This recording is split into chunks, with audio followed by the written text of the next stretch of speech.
नमस्कार दोस्तों, मैं स्टूडियो विथ राजन से राजन कुमार।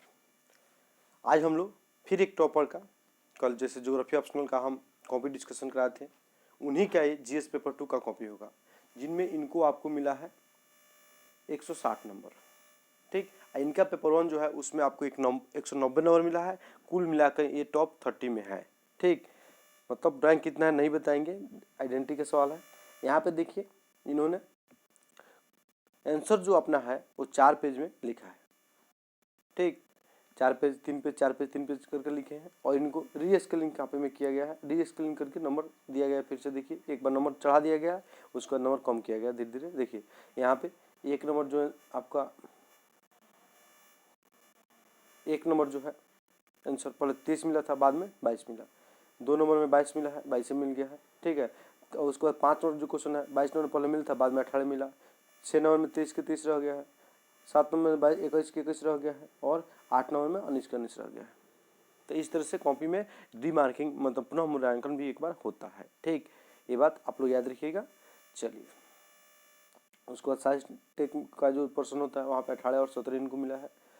अब कुल मिला के इनका मार्क्स 160 रहा है। अब हम इनका कॉपी देखेंगे कि कॉपी में क्या लिखे हैं। 160 63 के पेपर में आपको अच्छा मार्क्स माना जाएगा और टॉप भी किए हैं भाई। ठीक, तो इसको हम डिस्कस करने के पहले आप मेरे चैनल से जुड़िए, हम पे मतलब विश्वास रखिए। 67वीं और 68वीं जो भी पीटी का एग्जाम आपका होगा या मेंस के लिए भी काम करेंगे हम 67वीं में, आप लोग को इस चैनल से निश्चित ही फायदा होगा। हम पे विश्वास करने के लिए आपको हम कुछ दिखा रहे हैं कि हमारे ही चैनल से क्यों जुड़िए। तो रणनीति आपको पता है कि हम अपने वीडियो में बनाए हैं। और यहाँ पे देखिए, जो बच्चे पहले से देख चुके हैं उनसे माफ़ी चाहेंगे बार बार दिखाने के लिए, नए बच्चों को विश्वास दिलाने के लिए ये हम दिखा रहे हैं। ठीक है, चलिए, तो यहाँ पे एक मिनट दोस्त,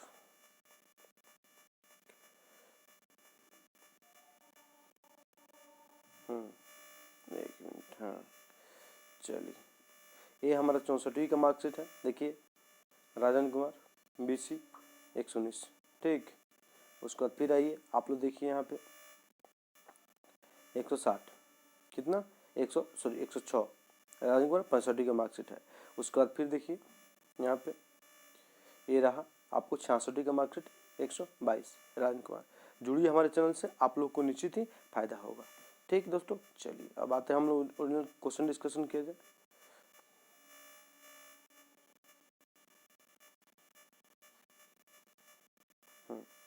चलिए, जैसे पता है आपको पेपर 2 में खंड 3 होते हैं। खंड 1 में आपको नागरिक शास्त्र सिविक्स से क्वेश्चन पूछे जाते हैं। खंड 2 में आपको इकोनॉमिक्स और ज्योग्राफी से क्वेश्चन पूछे जाते हैं और खंड 3 में साइंस टेक से क्वेश्चन आता है। खंड 1 में 5 क्वेश्चन रहता है, उसमें से आपको 3 क्वेश्चन लिखने रहते हैं। खंड 2 में 4 क्वेश्चन रहता है, उसमें से आपको 3 क्वेश्चन लिखने रहते हैं। और खंड 3 में आपको 4 क्वेश्चन रहते हैं, वहाँ से आपको 2 क्वेश्चन लिखने रहते हैं। तो खंड 1 का आप लोग को फर्स्ट क्वेश्चन देखिए। फर्स्ट क्वेश्चन इन्होंने लिखा है। क्वेश्चन क्या है एक बार हम पढ़कर सुनाते हैं आप लोग को। स्वतंत्र और निष्पक्ष चुनाव के संचालन में भारत के निर्वाचन आयोग की भूमिका की गंभीरता से जांच करें। मतलब उनकी भूमिका क्या है, कैसे कर रहे हैं। आपको स्वतंत्र और निष्पक्ष चुनाव, इसके साथ साथ इस संबंध में चुनावी पहचान पत्र किस उद्देश्य से कार्य करे इसको बताना है। तो इन्होंने क्या किया इस क्वेश्चन को लिखने के लिए, सबसे पहले इंस्ट्रक्शन दिया है। ठीक, भूमिका बनाया है, भूमिका में चुनाव आयोग किस भाग में है, कितने अनुच्छेद में है। ठीक, ये सब बात लिखे हैं। उसके बाद आपको इनके कार्य कौन कौन से हैं, तो इनके कार्य जो गंभीरता से मूल्यांकन किया जा रहा है वो कौन कौन से हैं।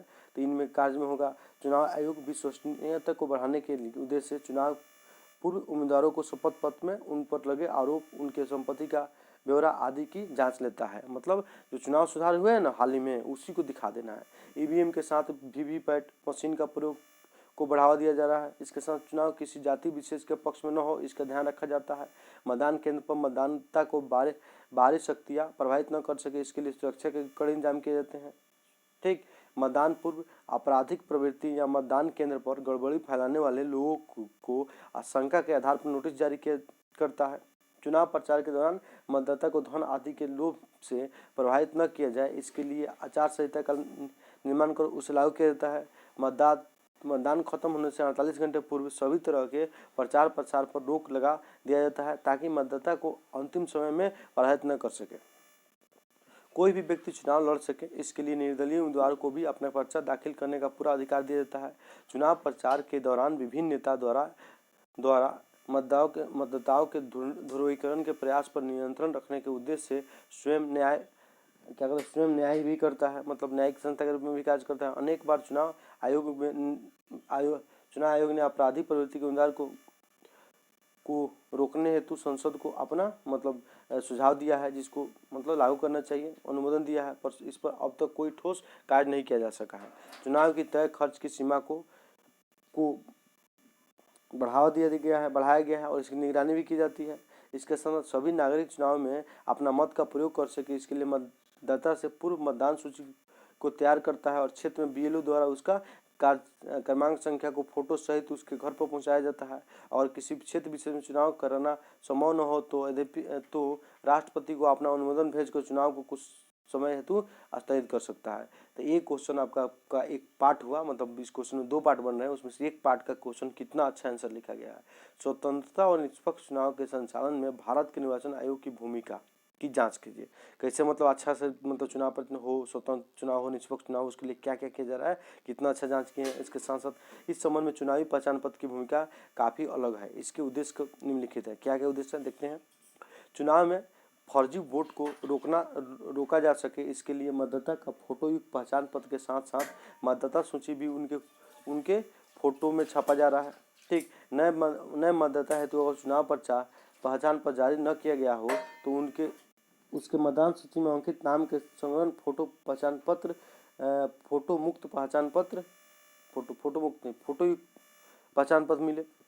इसके साथ साथ आगे देखते हैं के साथ मत गिराने का अधिकार दिया गया है। मतलब पहचान पत्र आपके पास नहीं है तो आपका जो क्या कहते हैं कोई भी दूसरा कार्ड लेके जाइए, जो आपके पहचान राशन कार्ड हो या आधार कार्ड हो, ये सब। और उसके बाद क्या कहते हैं फोटोयुक्त तो हमें पहचान आपका है ही, वहाँ से आप वोट दे दीजिएगा। फर्जी वोट नहीं होगा, आपका पहचान भी हो जाएगा। चुनाव पहचान पत्र इस बात को प्रमाणित करता है कि अगर किसी नागरिक के पास निर्वाचन आयोग द्वारा जारी पहचान पत्र है तो एक नागरिक होने के नाते अपना मत का प्रयोग बिना किसी डर भय के साथ कर सकते हैं। मतलब पहचान पत्र है तो अपना वोट दीजिएगा, इसीलिए मतलब पहचान पत्र की भूमिका बढ़ जाती है। निर्वाचन आयोग ने पहचान पत्र न टले के विकल्प के रूप में मतदाता सूची क्रमांक के साथ किसी अन्य पहचान पत्र चुनाव केंद्र पर मौजूदगी सूची लेकर मत का प्रयोग किया जा सकता है। ठीक, पहचान पत्र क्या है आप लोग देख लीजिएगा। समग्रता से कहा जा सकता है कि मतदाता स्वतंत्र है, इसको लेकर चुनाव आयोग पर किसी प्रकार का संदेह नहीं किया जा सकता है। जरूरत इस बात की है कि उसके अनुमोदन को सरकार स्वीकार कर लागू करे और इस हेतु उसे कुछ शक्तियाँ प्रदान किया जाए। चुनाव आयोग की निष्पक्षता से भारतीय नागरिकों को लोकतंत्र में विश्वास काफ़ी बढ़ा है। इस क्वेश्चन का जवाब इन्होंने बहुत अच्छा दिया है और नंबर भी इनको मिला है। कितना नंबर मिला है तो इनको 22 नंबर मिला है। पार्ट 1 में 7 नंबर और पार्ट 1 में 16 नंबर, पार्ट 2 में 7 नंबर, कुल इनको 23 नंबर पहले मिला था, लेकिन 1 नंबर काट दिया गया है दोबारा मूल्यांकन में, तो इनको 22 नंबर मिला है। ठीक, आगे हम बढ़ते हैं 2 नंबर में। 2 नंबर क्वेश्चन जो इन्होंने लिखा है, क्या क्वेश्चन है सबसे पहले क्वेश्चन समझते हैं। क्या आप सहमत हैं कि भारतीय राजनीति आज मुख्य रूप से वर्णात्मक राजनीति की बजाय किसी राजनीति के आसपास विकास राजनीति के आसपास घूमती है, मतलब जाति के आधार पर राजनीति। भारत में वर्ण जाति को ही कहा जाता है क्योंकि जाति ही एक वर्ग का काम करता है। तो क्या आप सहमत हैं कि भारतीय राजनीति आज मुख्य रूप से वर्णात्मक राजनीति के बजाय विकास राजनीति के आसपास घूमती है? बिहार के संदर्भ में चर्चा कीजिए। तो देखते हैं क्या लिखे हैं। सबसे पहले मतलब बताना है कि विकास के आसपास घूमती है भारतीय राजनीति, विशेष करके बिहार के संदर्भ में इसकी चर्चा करना है। किस तरह से विकास को लोग प्रमुखता से लेते हैं, इस बात को दिखाना है।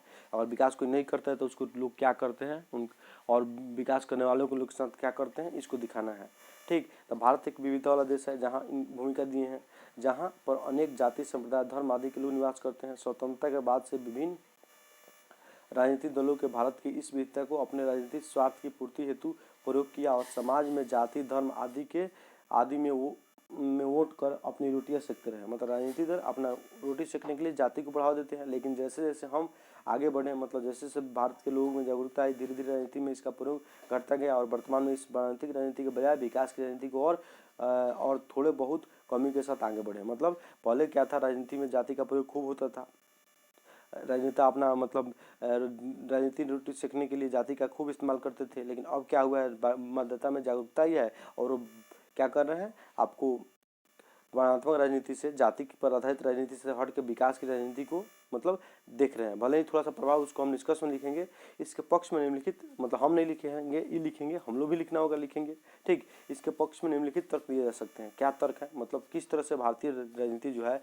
विकास को आगे प्रमुखता से ले रही है, इसको देखते हैं। आप लोग भी मतलब अपना जब 66 के एग्जाम दीजिएगा या 67 के एग्जाम दीजिएगा तो उस समय का तत्काल उदाहरण देकर प्रस्तुत कीजिएगा, ठीक। तो आज जनता धर्म जाति समुदाय आदि के आधार पर, पहला उनका तर्क क्या है कि आज जनता धर्म जाति समुदाय आदि के आधार पर समाज को बांटने वाले राजनीतिक दलों की कही गई बातों पर उतना ध्यान ही नहीं देती। जैसे 17वीं लोकसभा चुनाव से पूर्व जब राम मंदिर आदि मुद्दों को उठाए गए तो विकास मतदाता, मतलब अधिकांश मतदाता जो है राजनीतिक दलों को इस संकीर्ण सोच तथा इससे लाभ उठाने की उनकी मानसा को समझते हैं। उनके विकास की बात जो करते हैं उनको मतदान किया जाता है, लेकिन मतदाता उनकी राजनीति को समझ गए, क्या क्या करना चाहता है, विकास को बढ़ावा दे रहा है कि धर्म को बढ़ावा दे रहा है या जाति को बढ़ावा दे रहा है। तो क्या हुआ, लोग अपना मतलब विकास की बात को लेकर आगे बढ़े।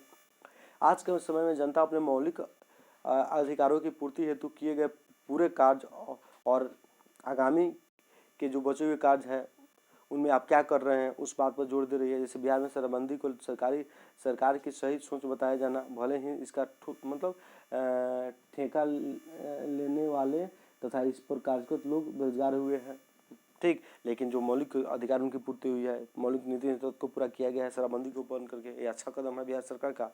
भले ही जो ठेका लेते हैं या जो बेरोजगार हुए हैं इससे थोड़ा सा बुरा प्रभाव पड़ा है, लेकिन ये काम अच्छा है तो लोग उनको इस आधार पर वोट भी महिलाओं ने किया है, ठीक। तो ये जाति के आधार पर ना आके क्या कहते हैं विकास के आधार पर देखा जा रहा है। चुनावी घोषणा, देखिए यहाँ पे थोड़ा सा हमको ध्यान देना होगा।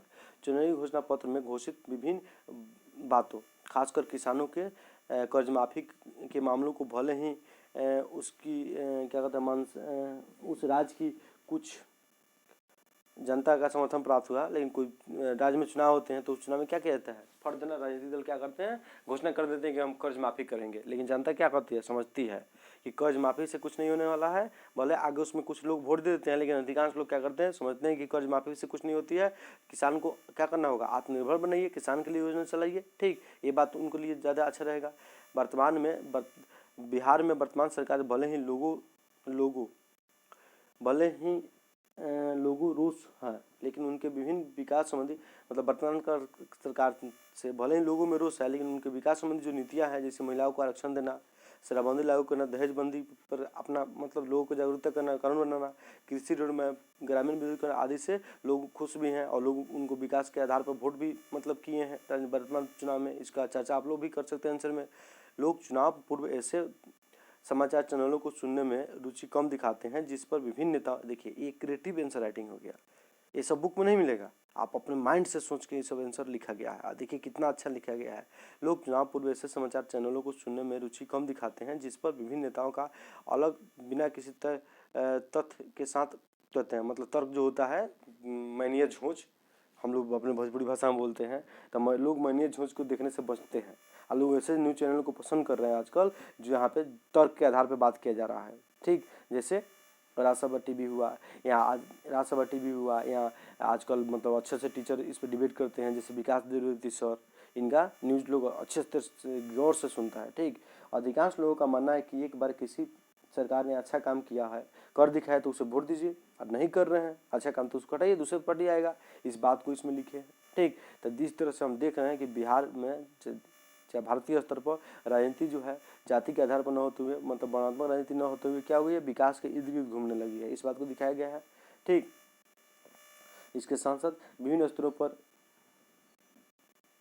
जनता अब जागरूक हो रही है, तो सरकार द्वारा किए गए विभिन्न कार्यों को देख रही है और विभिन्न कार्यों को मूल्यांकन कर रही है, जैसे अंतर्राष्ट्रीय स्तर पर क्या देश की सुरक्षा के लिए क्या किया जा रहा है, ठीक है, इस पर भी ध्यान दे रही है और वोट उसी आधार पर कर रही है। इस तरह से हम देख रहे हैं, भले ही क्या है अभी भी थोड़ा थोड़ा प्रभाव है, मतदाता झुक जाते हैं कभी कभी, लेकिन अधिकांश मामलों में देखा गया है कि आपको विकास के आधार पर ही जनता वोट दे रही है, ठीक। इस बात को तर्क मतलब पॉजिटिव तर्क देते हुए निकल जाइएगा। इसमें इनको आंसर में आपको नंबर मिला है, इसमें कितना नंबर मिला है देखते हैं दोस्तों, 1 मिनट। यहाँ पे इनको मिला है 22 नंबर। यहाँ पे देखिए कितना अच्छा आंसर लिखे हैं, 22 नंबर उठा लिए हैं। सोचने वाला बात है भाई, आपको पॉलिटी में 22 नंबर लेना मामूली बात नहीं है। 5 नंबर क्वेश्चन जो लिखे हैं, 5 नंबर क्वेश्चन कहता है केंद्र प्रायोजित योजनाएं केंद्र और राज्यों के बीच हमेशा विवाद का मुद्दा रहा है। प्रासंगिक उदाहरणों का हवाला देते हुए चर्चा करें। मतलब केंद्र जो प्रायोजित योजनाएं हैं वो राज्य और केंद्र के बीच विवाद का मुद्दा रहा है। हाल के उदाहरण दीजिए। आप लोग भी अपना आंसर लिखिएगा। देखिए अब ये सब चीज़ आपको मिलेगा कहाँ से, आप लोग सोच रहे होंगे। तो इसीलिए हम बार बार अपने वीडियो में, जो भी पहले वाला वीडियो में है, अगर बीपीएससी के आप लोग ट्रूली स्टूडेंट है, चाहते हैं क्वालिफाई होना पीसीएस, तो कभी भी ऑनलाइन मैगजीन पढ़ने से बचिए। जब रिटेल वाला मैगजीन पढ़िएगा, जैसे पीडी हुआ, ठीक है, दृष्टि थोड़ा एडवांस हो जाता है, उसको लीजिए, या न्यूज़पेपर पढ़िएगा, तो ये सब आपको मिल जाएगा वहीं से। तो प्री के साथ साथ आपका मेंस का भी तैयारी हो जाएगा। नहीं तो प्री की तैयारी कीजिएगा अलग, मेंस का तैयारी कीजिएगा अलग, सिलेक्शन होने का चांस बहुत कम हो जाता है दोस्तों। ठीक है, तो इस तरह से आप लोग ऑनलाइन मैगजीन पढ़ने से जितना हो सके उतना बचिएगा, अच्छा रहेगा। ठीक, हम स्ट्रेटजी बताए हैं, जाकर देखिए कैसे कैसे बताए हैं। नेक्स्ट क्वेश्चन देखते हैं 5 नंबर। भारतीय संविधान संघीय प्रणाली को दर्शाता है जिसमें केंद्र एवं राज्य के मत शक्तियों का स्पष्ट वितरण दिखाता है। ठीक, मतलब इंडक्शन दे रहे हैं कि भारतीय संविधान क्या संघीय है, जिसमें केंद्र और राज्यों के बीच शक्ति का बंटवारा किया गया है। अब यहाँ पर अनुच्छेद चर्चा नहीं किए हैं हम, आप लोग कर सकते हैं। ठीक, लेकिन क्या होता है, बार बार असंतुलन हो जाता है, बार बार विवाद उनके बीच रहता है। आप लोग इसको पढ़ लीजिएगा, ज़्यादा हम टाइम लेंगे तो गड़बड़ा जाएगा। अब विभिन्न योजनाएं किस तरह से विवाद का कारण हुई है उसको देखते हैं। तो नीति आयोग से पहले क्या था, योजना आयोग था। योजना आयोग को केंद्रीयकृत प्रणाली के रूप में काम करने का आरोप विभिन्न राज्य सरकार के द्वारा लगाए जाते हैं। इसीलिए नीति आयोग के द्वारा, नरेंद्र मोदी सरकार के द्वारा लाया गया कि यह क्या करेगा, संघीय संवाद के आधार पर काम करेगा। ठीक है, संघीय संवाद के आधार पर काम करेगा, योजना आयोग की तरह केंद्रीकृत नहीं होगा। ठीक, इस बात को इसमें लिखा गया है, देख लीजिए। नेक्स्ट है, केंद्र में हाल ही में जिला स्तर से नीचे के जजों की नियुक्ति के लिए, मतलब क्या क्या देश स्तर पर कॉमन परीक्षा का आयोजन करने का प्रयास सरकार कर रही है, लेकिन विभिन्न राज्य ने इसका विरोध किया है क्योंकि यह संघीय ढांचे के विरोध है। मतलब जज का जो नियुक्ति होता है राज्य लोक सेवा आयोग के द्वारा लिया जाता है। अब केंद्र क्या कर रही है कि इसको अखिल भारतीय सेवा में लाया जाए। ठीक, जैसे आईएएस और आईपीएस का नियुक्ति होता है, फॉरेस्ट सर्विस का नियुक्ति होता है, उसी तरह से अखिल भारतीय न्यायिक सेवा आयोग का गठन करके उसका नियुक्ति किया जाए जज लोगों का। लेकिन राज्य सरकार विरोध कर रहे हैं कि नहीं, ये संघीय ढांचे का क्या है, विरोध है। ठीक, आगे हम देखते हैं। केंद्र सरकार द्वारा प्रेरित आयुष्मान भारत योजना में केंद्र और राज्यों की हिस्सा 60-40 है, जिस पर आपको विभिन्न राज्यों ने इसे पालन करने से इनकार कर दिया, जिसमें दिल्ली और पश्चिम बंगाल, उड़ीसा और एक आध दो राज्य थे, पंजाब भी थे शायद में। ठीक, प्रधानमंत्री फसल बीमा योजना के द्वारा कुछ राज्यों के अलाभकारी बताते हुए, मतलब उनका कहना है कि इसमें बीमा किस्त बहुत अधिक है, लाभ मिलने की संभावना बहुत कम है, इसीलिए इसके जगह पर वो अपना योजना लाए हैं, लागू किए हैं, इसको पालन करने से इनकार कर दिए हैं। उस तरह से उज्ज्वल डिस्कॉम योजना के साथ हुआ था, जिसको भी पूछ दिया है बीपीएससी में। ठीक, जो बिजली जो संयंत्र हैं उसको मतलब पुनः वित्त प्रदान करने के लिए, उनको लोन से मुक्ति दिलाने के लिए योजना लाया गया था। ठीक, विभिन्न राज्य ने उसको मानने से इनकार भी कर दिया था, वो भी योजना का चर्चा आप कर सकते हैं यहाँ पे। प्रधानमंत्री सहज बिजली हर घर योजना लागू किया गया है, जो वंचित परिवारों को क्या करेगा, बिजली मुहैया कराया जाएगा। इस पर भी राज्य द्वारा पूरा करने से मतलब इनकार किया जा रहा है कुछ राज्यों के द्वारा।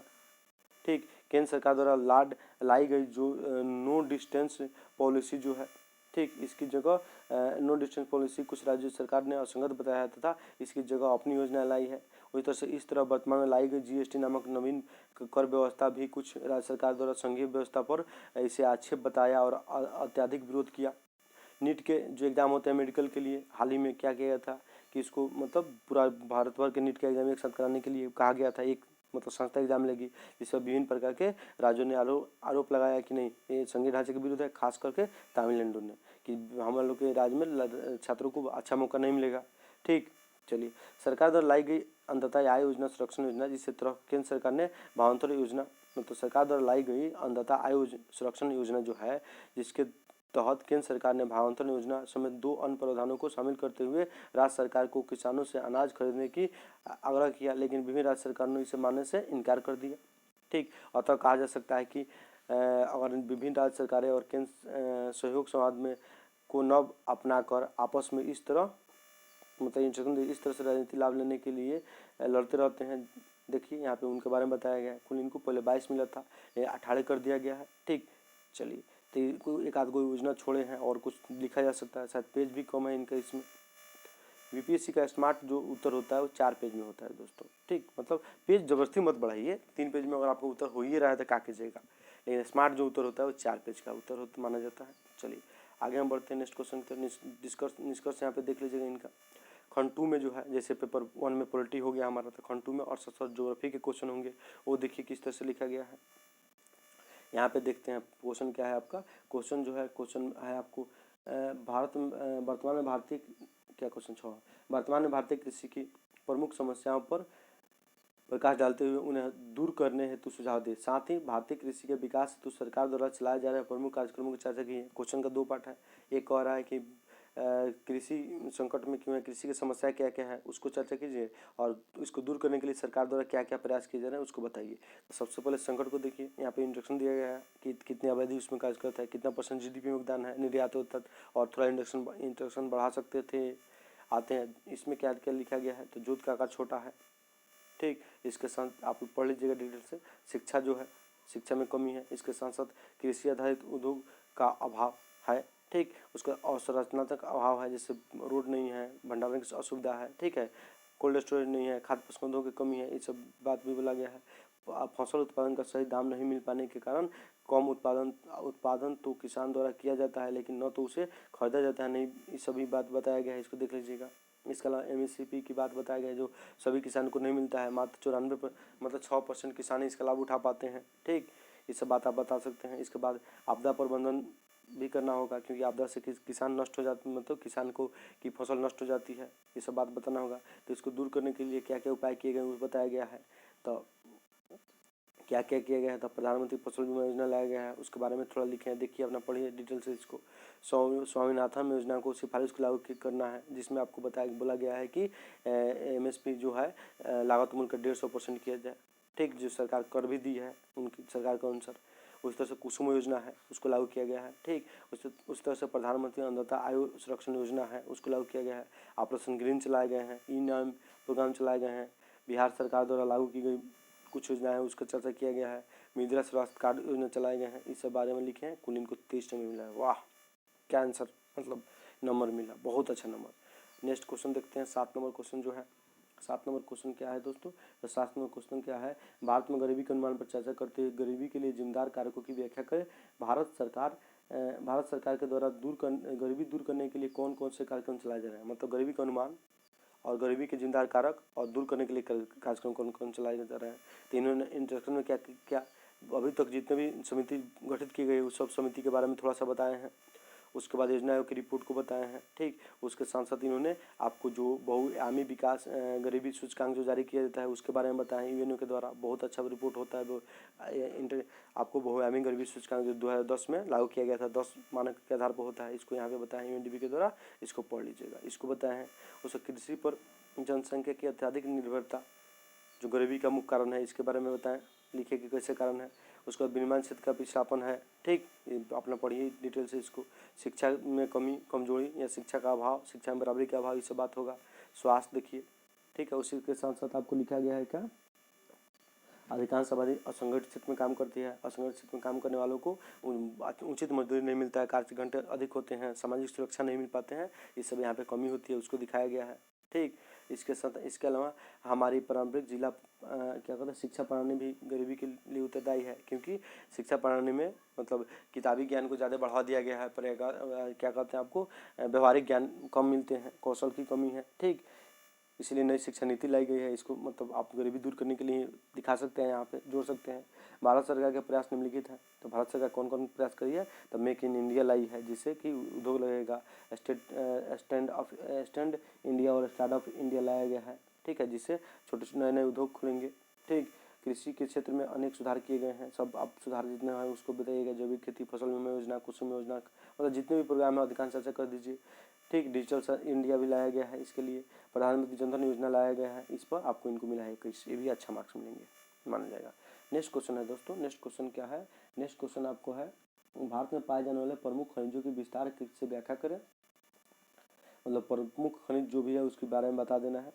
भारतीय अर्थव्यवस्था के आर्थिक विकास में इसके योगदान की चर्चा करें, क्या क्या है इसका विकास में योगदान भारतीय, ठीक है। इसके ना ये क्वेश्चन नहीं लिखे हैं, ये क्वेश्चन लिखे हैं 10 नंबर क्वेश्चन लिखे, सॉरी दोस्तों देखते हैं कौन क्वेश्चन लिखे हैं 10 नंबर।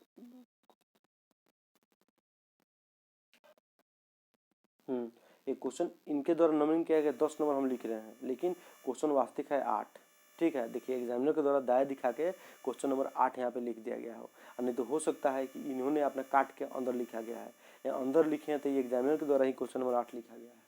ठीक है, हमको जहाँ तक लग रहा है, क्योंकि बाहर क्वेश्चन 10 लिखे हैं और इनको लगता है कि 10 न 8 है, तो 10 को काट के अपना 8 बनाते हैं। लेकिन एक एग्जामिनर जब जांच किया है तो क्या किए हैं, 10 नंबर क्वेश्चन ही लिखे हैं लेकिन उत्तर दिखे हैं 8 का, तो इसलिए क्या किया है एग्जामिनर के द्वारा 8। ठीक, तो अगर छोटी मोटी आप गलतियाँ करते हैं तो उसको, अगर दयावान जांच करने वाले कापी वाले होते हैं तो उसको सुधार भी कर सकते हैं। देखिए साक्षात एग्जाम्पल है यहाँ पे। चलिए, तो क्या क्वेश्चन नंबर 8 है। 8 नंबर क्वेश्चन कहता है कि भारत के प्रमुख बड़े पैमाने के उद्योग भौगोलिक दृष्टि से कुछ विशेष क्षेत्र में ही स्थापित होते हैं। मतलब क्यों बड़े उद्योग कुछ विशेष क्षेत्र में स्थापित होते हैं उसके बारे में बताइए। उसका लिखा गया है कि इसकी कारणों की व्याख्या करें और भारत के प्रमुख बुनियादी उद्योग की चर्चा करें। कारण क्या है, ठीक, तो आपको इसके बारे में पहले इंट्रोडक्शन बताए गए हैं, पढ़ लीजिए यहाँ पे आके। ठीक, उसका क्या क्या कारण है कि कुछ खास क्षेत्र में रहते हैं, तो कच्चे माल की उपलब्धता, इसके बारे में डिटेल से बताए हैं। एग्जाम्पल भी बताइएगा, भूमि उपलब्धता, मतलब श्रम की उपलब्धता, भूमि उपलब्धता भी होगा, ये सब देखिएगा, आराम से पढ़िएगा। ठीक है, उसके बाद पूंजी की उपलब्धता, उसके बाद आपको जलवायु दशा, उसके बाद क्या है आपको ये लिखे हैं बाजार की उपलब्धता। उसके बाद देखिए ये हो गया, और कुछ प्रमुख उद्योग के बारे में भारत के मैप के दिखाते हुए आपको बताया है। लौह आधारित उद्योग है, उसका पेट्रोलियम रिफाइनरी है, उसका तांबा उद्योग है, कोयला उद्योग है, इसके बारे में बताया है। इस तरह से इनको 19 नंबर मिला है। इसमें एक खंड आप, हमको लग रहा है कि मतलब 19 नंबर भी अच्छा नंबर माना जाएगा। नेक्स्ट हम देखते हैं साइंस टेक का पोर्शन, खंड 3 में। साइंस टेक का जो पोर्शन है दोस्तों, यहाँ पे क्वेश्चन क्या पूछा गया, इनके द्वारा लिखा गया है क्वेश्चन। आपको क्वेश्चन लिखा गया, उपग्रहों को अंतरिक्ष में स्थापित करने के क्षेत्र में भारत ने क्या प्रगति की है। एक से अधिक उपग्रहों को एक साथ अंतरिक्ष में भेजे जाने के सकारात्मक और ऋणात्मक पक्षों में स्पष्ट करें। भारत के इस क्षेत्र में प्रवेश करने से देश की अर्थव्यवस्था को मजबूत करने में किस प्रकार सहायता मिलेगी। ठीक, तो यहाँ पे आपको इसरो के बारे में बताया गया है, इसरो द्वारा प्रक्षेपण किए जाते हैं वो बताया गया है। ठीक है, अंतरिक्ष आयोग और अंतरिक्ष विभाग की स्थापना क्या, इंट्रोडक्शन अपने स्तर पर जैसे मतलब अच्छा लगे आप दे सकते हैं। ठीक, इंट्रोडक्शन रट्टा नहीं जाता है, ठीक, आपका अनुभव से होगा। तो विभिन्न प्रकार के जो योजना इसरो द्वारा चलाए जाएंगे होंगे उसके बारे में बताया गया है। ठीक, तो ये क्वेश्चन पूछे गए हैं कि क्या क्या प्रगति की गई है, तो उसके बारे में बताएं कि क्या क्या प्रगति हुई है उपग्रह परीक्षण में। एक से अधिक उपग्रह के प्रक्षेपण से सकारात्मक और नकारात्मक प्रभाव क्या पड़ सकते हैं उसके बारे में देखिए, डिटेल से आप पढ़िए, दिखाए गए होंगे। ठीक, और मतलब हाल ही में की गई थी 104 प्रक्षेपण उस समय, उसके बारे में चर्चा किए हैं। प्रक्षेपण करने के बाद में आपको उसके सकारात्मक प्रभाव बता दिए हैं। ठीक, उसके नकारात्मक प्रभाव यहाँ पे दिखा दिए हैं। ठीक, या उसके बाद क्या किए हैं, आपको आपका इंस्ट्रक्शन देकर निकल गए हैं, और मतलब इस नकारात्मक प्रभाव और उसके बाद भारतीय अर्थव्यवस्था मजबूती किस प्रकार से होगी उसको दिखाया है। मजबूती क्या होगी, विदेशी मुद्रा प्राप्त होगा। ठीक, उसके बाद विकास होगा, अनेक प्रकार के विकासात्मक गतिविधियाँ रक्षा क्षेत्र में उपयोग कर सकते हैं। ठीक, कृषि क्षेत्र में उपयोग कर सकते हैं, आपदा प्रबंधन में कार्य कर सकते हैं उपग्रह से। मतलब ये सब बात बताया गया है यहाँ पे। इनको 18 नंबर मिला है, बहुत अच्छा नंबर मिला है। क्या क्या लिखा गया आप लोग पढ़ सकते हैं, आराम से स्कोर कर दे रहे हैं। ठीक, इसके साथ साथ जो 13 नंबर क्वेश्चन है, मतलब लास्ट क्वेश्चन इनके द्वारा जो लिखे गए हैं वो क्वेश्चन क्या है, तो ग्लोबल वार्मिंग क्या है। ग्लोबल वार्मिंग से होने वाले प्रभाव को कम करने के लिए किए जाने वाले प्रयासों में भारत का क्या योगदान है। निकट भविष्य में पूरा विश्व इस ग्रह के मानवों के द्वारा की जाने वाली गलतियों के कारण पानी में डूब जाएगा, इस बात को दिखाना है। तो ग्लोबल आपको ये इंट्रोडक्शन दिए हैं, पढ़िए इसको क्या लिखा गया है। ठीक, उसके बाद देखिए, उसके बाद इंट्रोडक्शन देकर आपको भारत द्वारा प्रभाव को कम करने के लिए क्या क्या किया जा रहा है कि ग्लोबल वार्मिंग कम हो, तो ये आपको विभिन्न प्रकार की योजनाएँ बताए गए हैं, यहाँ पे देख लीजिएगा। ठीक, उसके बाद आपको इसको देखिए, COP 24 वाला भी बताया गया है, हाल ही में उसमें सम्मेलन हुए होंगे उसके बारे में उल्लेख किया गया है। ठीक, आपको COP 21 के बारे में आप अच्छे से उल्लेख कर सकते हैं। ठीक, ये सब बात बताए हैं। समुद्र में डूब जाएगा इसके बारे में कुछ इंस्ट्रक्शन दिए होंगे, जैसे कौन कौन द्वीप डूबने वाला है, मुंबई। ठीक है, इंडोनेशिया की राजधानी परिवर्तन किया गया है इसी के डर से। ठीक, बार बार सुनामी आते हैं ग्लोबल परिवर्तन के कारण से ही।